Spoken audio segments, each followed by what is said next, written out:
Hello সপ্তম শ্রেণীর বাচ্চা-কাচ্চারা কেমন আছো সবাই? আশা করছি সবাই ভালো আছো। তোমাদের জন্য একটা গুড নিউজ সেটা হচ্ছে আমাদের এই যে প্লাটিনাম একাডেমি এই চ্যানেলটাতে তোমাদের জন্য নতুন একটা কোর্স লঞ্চ করতে আসছে বা যাচ্ছে।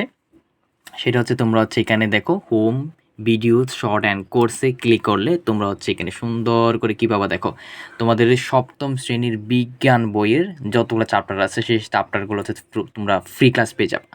আর তোমরা যাদের এগুলো হচ্ছে সব এমনি বেসিক ক্লাস, আর তোমরা যাদের হচ্ছে একদম মাস্টার্স ক্লাস প্রয়োজন, এগুলো তো basic class plus masters class প্রয়োজন বা একদম ডিটেলসে ক্লাস প্রয়োজন, প্রশ্ন সমাধান প্রয়োজন, তো তোমরা কি করবা আমাদের এই প্রত্যেকটা কোর্সের এরকম প্রত্যেকটা দেখো তোমাদেরকে একটু দেখে আমরা ডিটেলসে কেমনে পড়াইছি, এখানে কেমনে পড়াইছি একটু তোমরা ক্লাসগুলো দেখে যদি ভালো লাগে অবশ্যই তোমরা আমাদের কোর্সগুলোতে এনরোল করতে পারো। কোর্সগুলোতে কেমনে এনরোল করতে হবে, তোমাকে প্রত্যেকটা না হলে যে কোনো একটা ভিডিওতে গিয়ে কমেন্ট করতে হবে যে আমি কোর্সে ভর্তি হতে চাই। আর আমরা কীভাবে পড়াই সেগুলো তোমরা এখানে দেখতে পাচ্ছ। সো দেখে তুমি জেনে শুনে আমাদের কোর্সে ভর্তি হবা, ঠিক আছে? এটা ছিল তোমাদের জন্য একটা গুড নিউজ। তো এখনও যারা আমাদের চ্যানেলটা সাবস্ক্রাইব করে নাই তোমরা হচ্ছে এখনও আমাদের চ্যানেলটা দ্রুত সাবস্ক্রাইব করে রাখো, প্লাটিনাম একাডেমি চ্যানেলটা।